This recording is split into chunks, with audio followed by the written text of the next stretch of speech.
Hello guys, कैसे हैं आप। आज हम आपको हिंदी की रचनाएं पढ़ाएंगे और ये हिंदी की रचनाएं काफ़ी इम्पॉर्टेंट हैं। आप किसी भी एग्ज़ाम में, चाहे आपका पीसीएस का एग्ज़ाम हो, चाहे आपका जो है यूपी टेट हो, सी टेट हो, बीओ का हो, एमपी टेट हो, किसी भी एग्ज़ाम में इन रचनाओं से बाहर रचनाएं नहीं आनी हैं, ठीक है ना। तो बहुत ही इम्पॉर्टेंट रचनाएं हैं। इनको रचनाओं को आपको 2 से 3 बार देख लेना है और आपको हमेशा के लिए याद हो जाएंगी। तो आगे हम आपको पढ़ाएंगे, जैसे आपका प्रेम जो रचनाएं हैं। तो पहली जो रचना है वो क्या है, प्रेमचंद, ठीक है। तो इनका पूरा नाम था मुंशी प्रेमचंद। मुंशी प्रेमचंद का जो जन्म हुआ था वो 31 जुलाई 1880 में हुआ था। इनकी जो मृत्यु हुई थी 8 अक्टूबर 1936 में हुई थी, ठीक है ना। आगे आता है कि जो प्रेमचंद हैं, जो प्रेमचंद की जो रचनाएं हैं, गोदान है, गबन है, रंगभूमि है, कायाकल्प है, सेवा सदन है, प्रेमाश्रय है, ठीक है। इसके बाद आपका आता है, इसके बाद आते हैं राष्ट्रकवि मैथिली शरण गुप्त, ठीक है।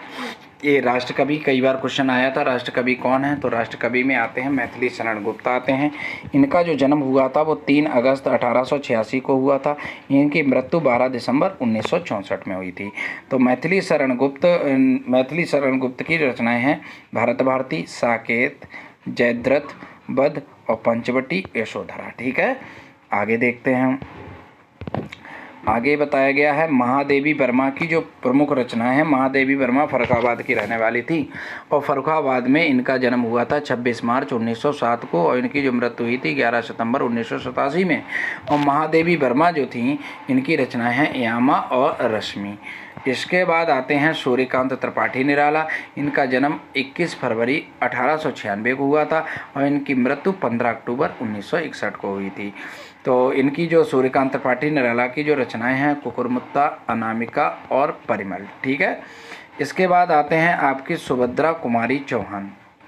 तो सुभद्रा कुमारी चौहान की जो रचनाएं हैं, इनका पहले देखते हैं जन्म कब हुआ था। 16 अगस्त 1904 को और 15 फरवरी 1948 में इनकी मृत्यु हो गई।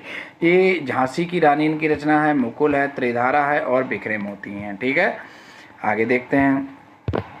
आगे 15वीं शताब्दी के जो संत रहे हैं जिनका नाम है सूरदास, और सूरदास ये भक्ति काल के कवि हैं। किसके हैं? भक्ति काल के। और इनका जो जन्म हुआ था 1478 में, इनकी मृत्यु हुई थी 1580 ईस्वी में, ठीक है ना। और इनके द्वारा रचनाएं रचित हैं वो सूर सागर हैं, सूर पचीसी है, सूर सारावली है और साहित्य लहरी है। इसके बाद आते हैं जयशंकर प्रसाद।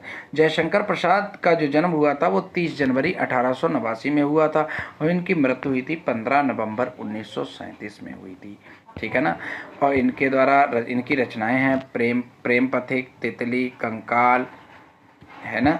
प्रेम पथिक, तितली, कंकाल, इरावती, ध्रुव स्वामिनी, चंद्रगुप्त, स्कंदगुप्त, पथिक, झरना, आंसू, आकाशदीप और छाया। और इसके बाद आपकी आती है इंद्रजाल और जनय और कामायनी, ठीक है। ये इनकी रचनाएं थीं, इन्हों जो है। और इसके बाद आते हैं आपके मलिक मोहम्मद जायसी। मलिक मोहम्मद जायसी का जो जन्म हुआ था वो आपका 1477 में हुआ था। इनकी मृत्यु हुई थी 1542 में और इनकी रचना है पद्मावत, चित्रलेखा, कहरनामा, आखिरी कलाम, ठीक है ना। इसके बाद आते हैं विष्णु शर्मा। विष्णु शर्मा की जो रचना है जिसका नाम है पंचतंत्र। आगे आपका आता है अयोध्या सिंह उपाध्याय हरिओद, इनका पूरा नाम है। और इनका जो जन्म हुआ था वो 15 अप्रैल 1865 में हुआ था और इनकी मृत्यु हुई थी 16 मार्च 1947 को। इनकी जो रचनाएं अधिखिला फूल, प्रिय प्रवास, रसकलश, पद प्रसून, वैदेही वनवास, ठीक है। आगे आते हैं पृथ्वीराज रासव जो चंद्रवरदाई की रचना है। इसके बाद आपके आते हैं रामचंद्र शुक्ल। रामचंद्र शुक्ल का जो जन्म हुआ था वो 1884 में हुआ था और 1941 में इनकी मृत्यु हो गई थी। और इनकी जो रचनाएं हैं वो चिंतामणि और रसमीमांसा। कौन सी हैं? चिंतामणि और रसमीमांसा, ठीक है। आगे देखते हैं। आगे में आपको बताया जाता है जैसे आपका तुलसीदास। तो तुलसीदास का जो जन्म हुआ था वो 1497 में हुआ था, 1497 में। और इनकी मृत्यु हुई थी 1623 में। तो तुलसीदास की जो रचनाएं हैं रामचरितमानस, दोहावली, कवितावली, गीतावली, वैराग्य संदीपनी, पार्वती मंगल और जानकी मंगल। तो ये इनकी रचनाएं हैं, ठीक है। आगे देखते हैं। आगे जयशंकर प्रसाद की कुछ रचनाएं हैं, बची हैं, पैसे बता भी चुके हैं, लेकिन कुछ रचनाएं बची हैं। जैसे इसको शॉर्ट में याद रखेंगे, UHRK। यू फॉर उर्वशी है, H फॉर ओंकार है, R फॉर रेणुका है, K फॉर कुरुक्षेत्र है, ठीक है ना। तो UHRK ये तो याद रहेंगे और ये बहुत ही इम्पॉर्टेंट हैं। मैंने कई बार, एक बार नहीं कई बार इनको एग्जाम में आते हुए देखा है कि जयशंकर प्रसाद की जो रचनाएं हैं कौन है, उर्वशी, ओंकार, रेणुका, कुरुक्षेत्र, यही सबसे ज़्यादा पूछी जाने वाली हैं, ठीक है ना। वैसे है तो बहुत सारी रचनाएं मैंने अभी लिखाई भी थी, लेकिन ये रचनाएं काफ़ी पूछी गई थी। तो जो शेष बची थी वो फिर से बता दी हैं, उर्वशी, ओंकार, रेणुका और कुरुक्षेत्र। इसके बाद आते हैं आगे। इसके बाद आता है आपका चंद्रकांता। चंद्रकांता देवकी नंदन खत्री का है। और उसके बाद मैला आंचल फणीश्वरनाथ रेणु का है। तो चंद्रकांता किसका है, देवकीनंद खत्री, और मैला आंचल फणीश्वरनाथ रेणु का है, ठीक है। इसके बाद आगे चलते हैं, वो आपकी मृगनयनी। तो मृगनयनी किसकी है, वृंदावन लाल की है। और बीजक किसका है, कबीर का है, ठीक है ना।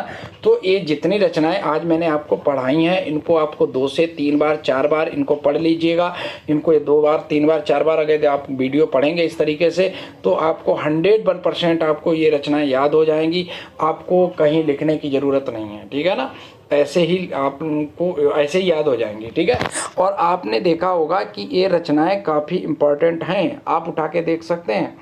ये रचनाएं अधिकतर एग्जाम में आपको देखने को मिलेंगी, और इसलिए आप लोग इनको मेहनत करते रहिए और संघर्ष करते रहिए। यदि आपने इस चैनल को सब्सक्राइब नहीं किया है तो चैनल को सब्सक्राइब भी कर लीजिएगा, कि जिससे इस तरीके की आने वाली वीडियोज़ का नोटिफिकेशन आप तक पहुंच सके, ठीक है ना।